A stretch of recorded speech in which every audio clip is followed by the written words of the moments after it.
Okay, let's talk about fats, the stuff in our food and, a key part of our bodies. You've heard of good fats and bad fats, right? But what does that actually mean? So it all comes down to lipids. Think of them as high-energy nutrients that just don't mix with water. And get this, a huge chunk of the fat in our bodies is one specific type called triglycerides. To really get what lipids are, you got to start with the building blocks, fatty acids. The main difference? It's all about saturation. How many hydrogen atoms are packed onto their carbon chain? You'll find saturated fats in things that are solid at room temp, like butter, meat, and dairy. On the other hand, unsaturated fats are usually liquid. Think olive oil, nuts, and salmon. But then there's this other category you've probably heard bad things about: trans fats. These are basically man-made. They take liquid veggie oils and blast them with hydrogen to make them solid. Okay, so these fatty acids don't just float around alone. They team up to form the main lipid families.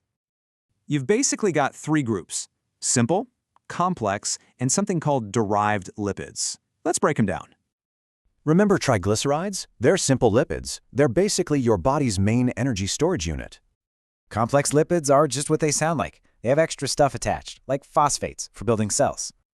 And then derived lipids, like cholesterol, are made from the breakdown of other fats. So, how does all this fat from your plate actually get used by your body? Let's follow the journey. It's a team effort. Starts in the stomach, but the small intestine is where the real magic happens. Okay, so why does any of this matter? Because fats are an absolutely essential part of your body's toolkit. Get this, lipids provide almost 60% of your body's energy when you're just chilling out. And it's not just about energy. They build cells, help make hormones, and they make food taste good. Super important point. There are a couple of these fatty acids your body just can't make on its own. That's why we need to eat them. These are the daily targets for those essential omega-3s and omega-6s. So, while some fats are crucial, the guidance is clear. Keep saturated and trans fats to a minimum.